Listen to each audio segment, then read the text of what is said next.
Well, about damn time is all I have to say regarding this 4.7 update dropping on Steam, which is the only platform I can reliably record battles on.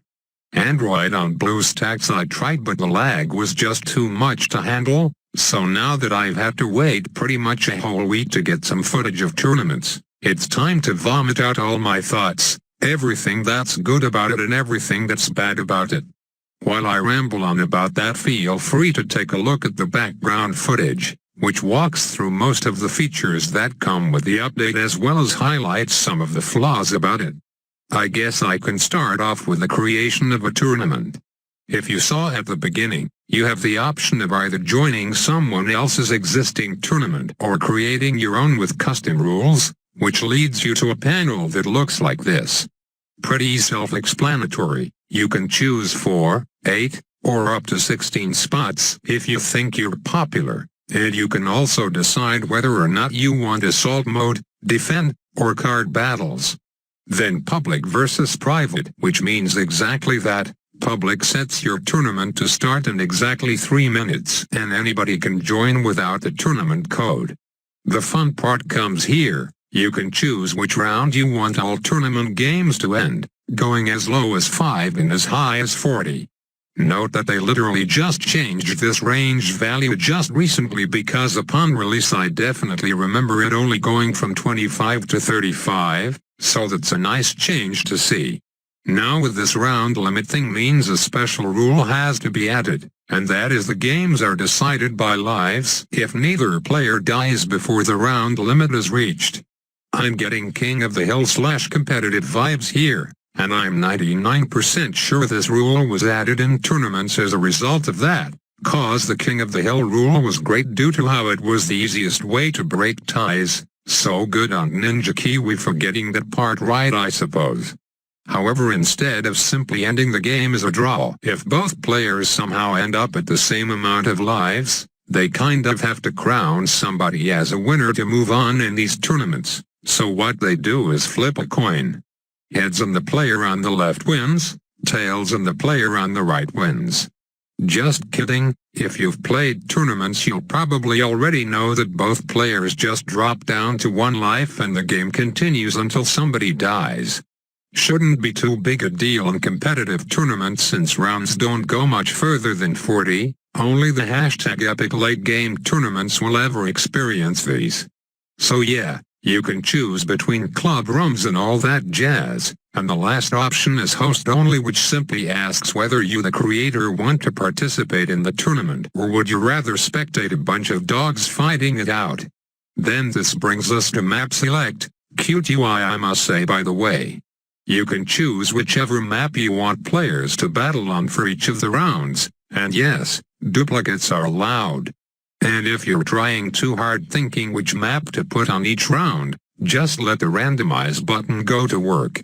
Last stage of creation is the tower restrictions, again quite self-explanatory, so let's actually talk about this custom tournament I've set up right here. As you can see, I set up all 3 maps as balloon circles and restricted all but 4 towers, Super Monkey, Heli Pilot, Farm and Village, with a round limit of only 15. And up there says assault mode, but it actually isn't. Ninja Kiwi probably has that on their list of things to fix in the next tournament update. So I actually set up this tournament through my Discord, so if you missed it because you didn't join my server then bad luck, Brand, I guess. Perhaps you should do it now so you don't happen to miss any next time. It seems a lot of people missed it though, since I kind of started it pretty spontaneously, and I guess my Discord isn't popular, so what I had to do was make the tournament public so other random noobs could join. That's another little feature I'd like to tip my cap to Ninja Kiwi to, cause that's a situation where it really comes in handy. Now that everything is filled up, we get to this bracket-like screen where I assume all the opponents and brackets are randomly assigned, which I guess is the only thing they can do since it appears they don't track skill level of any kind in these tournaments. Alright, at this point I should probably explain why I decided to go for these really weird rules if you haven't caught on already. Remember how I noted lives are a thing here? Well, what about the Heli pilot and COBRA's ability to grant/take away lives? What was Ninja Kiwi done to work around this? Much to everyone's surprise, absolutely nothing. And that's pretty bad, cause there's a huge potential that someone could exploit this loophole in a regular tournament.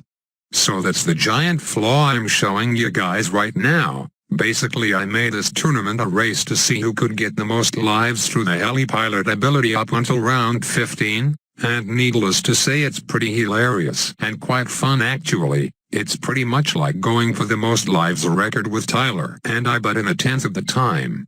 In my opinion, at the very least Ninja Kiwi should make the option for Heli pilot/COBRA to alter lives a toggleable option so that their life-changing mechanisms won't have any effect on normal try-hard tournaments, but at the same time still leaving the door open for silly tournament ideas like these. Now I'm kind of jumping all over the place here with the tournament coverage, so bear with me, but I do want to cover another major flaw about these tournaments. As it stands, there's no reward for them. It just seems like a for fun thing, or rather a feature to make organizing player-run tournaments easier. Which is kind of a shame if you ask me, cause what I was expecting was for them to incorporate them into the arenas system somehow where you earn medallions or badges for winning tournaments of varying skill levels. Obviously there's still time for them to add that, so tourneys aren't going to be forever stuck as they are. But right now they only seem beneficial for two things: player-run tournaments like I said earlier and streaming. Seems like tournaments were specifically made for streaming, to be honest. Tons more viewers can participate and you even have the option to spectate another brackets match if the streamer happens to get knocked out, all in all making for a pretty easy viewer experience. With that said, you guys are probably wondering when I'll stream again. And I'm actually thinking about it, truth be told. Custom tournaments with wacky rules for streams sound lit. I'm inclined to make a poll asking about it, but I already know 99% of people will press yes, so forget that. I'll just let you guys know when I decide to pull the trigger. Probably not in the very near future, however. I've kind of got a lot of things on my plate to get rid of, like this 50-word essay I have due next week. Anyways, in the meantime I should mention something else about tournaments that's bothering me. That's the fact that all games are best of one. They probably released it like that for simplicity's sake, but if they really want this tournament feature to be a legitimate replacement for those who want the feel of a true competitive face-off, having more than one game to decide that against a single player would be beneficial. Oh yeah. On top of that, I should add that server issues have been plaguing tournaments and arenas in general ever since 4.7 dropped, which I presume is the reason it took so long to come to Steam, cause right now it says it's on version 4.7.1, so they probably used the 6-day gap to work on cleaning up those servers. Although just as I say that, it appears the disconnecting monster has struck, maybe it wasn't fixed after all, lol. What a shame. Cause this battle versus me and Josh was looking pretty tight. At first I thought he was slowing down the game on purpose to abuse the Heli stacking glitch, but that wasn't the case. Well, hopefully we won't run into the same issue on this final showdown versus Keegan.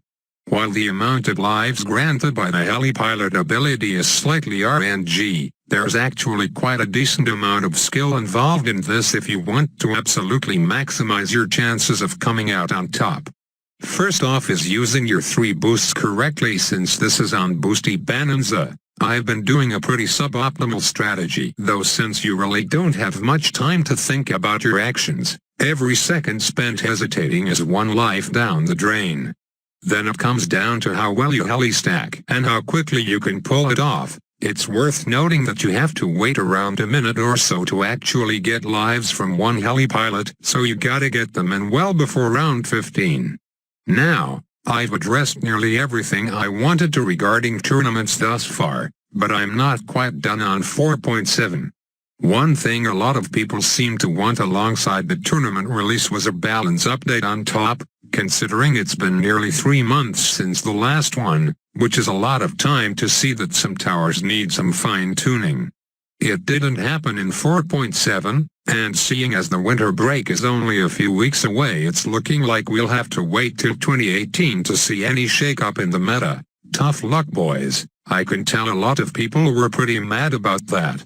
But I for one am mad at the fact that I lost the game due to the damn servers. I mean, just look at the giant life lead I had. I was basically robbed from my sweet victory prize of nothing. Guess we'll have to wait a little longer to see these server issues fixed completely. To sum it all up, 4.7 is quite the mixed bag. The good, the tournaments of course, streamers, and the UI and animations are pretty dank.